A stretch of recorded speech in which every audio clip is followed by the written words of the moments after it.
France seeks new commercial frontiers in non-Francophone nations. Experts warn that African countries, including Kenya, must not merely serve as stepping stones for developed economies, but also equal partners benefiting directly to develop their own nations.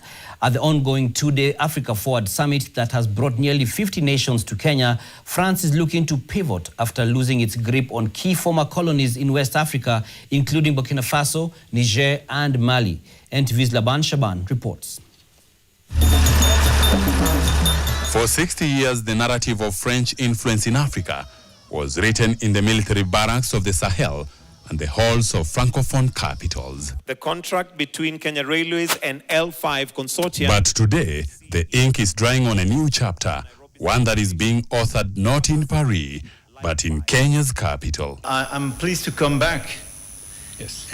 On Nairobi 7 years after my first trip. France has interests in Kenya, and Kenya has interests in a relationship with France. With over $1 billion in new deals spanning the blue economy and the green energy, France is positioning itself as Kenya's strategic gateway into Europe. In return, Paris is leveraging Nairobi as its own anchor into the Indo-Pacific. France, being a global power, which rates very highly in terms of global powerful nations, has to keep her influence still felt in Africa. And that is where Kenya now stands to benefit because of our foreign policy, where we are open, and as the president has said, that we are neither leaning east or west, but we are looking forward. The hosting of Africa Forward Summit in an English-speaking nation for the first time represents a profound strategic reorientation. It is a calculated move by the Élysée Palace to transcend the linguistic and colonial boundaries that have historically defined its continental reach. This Anglophone pivot comes at a time of absolute necessity. Having faced a series of diplomatic and military setbacks in West Africa, specifically following military coups and a surge of anti-France sentiment in Mali, Burkina Faso, and Niger, France is exploring new frontiers.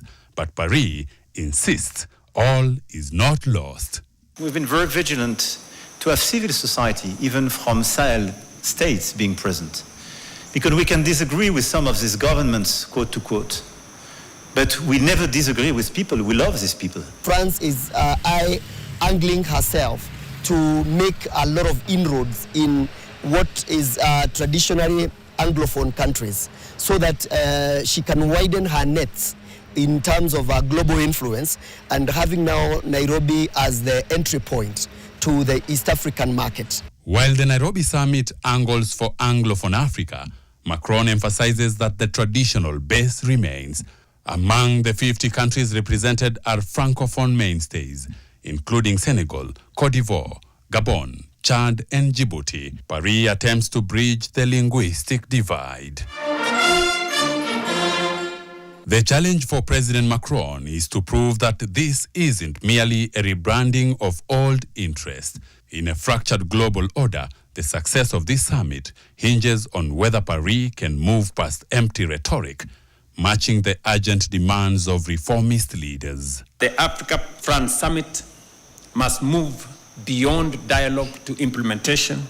It is incumbent upon the Kenya diplomatic corps to make sure that they look for a way that they can actualize the memorandum, because previously we have witnessed a number of times we come out of global summits, very big summits, with just photos and speeches. France can reinvent its method, but whether it can reinvent its reputation remains to be seen.